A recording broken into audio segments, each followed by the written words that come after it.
در یک دهکده سرسبز باغی وجود داشت. همه بهش میگفتن باغ زیبا، چون هر چیزی توش بود فرق داشت.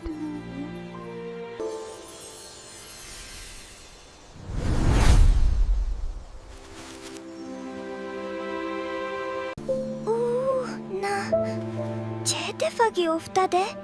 چرا باغ من امروز اینقدر غمگین است؟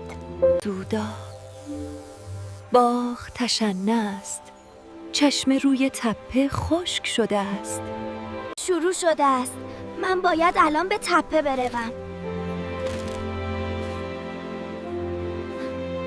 نمیذارم باغم غمگین بشه.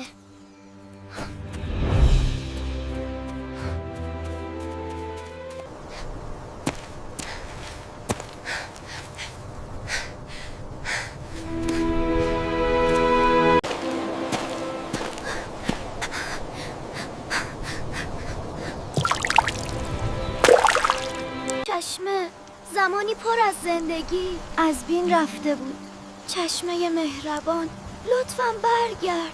ای روح بزرگ آب، لطفاً برگرد. بهار ما در حال مرگ است.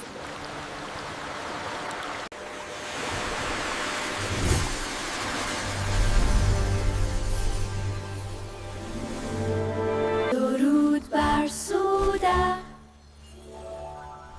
نگهبون ما. یک باغ زیبا با عشق زیبا.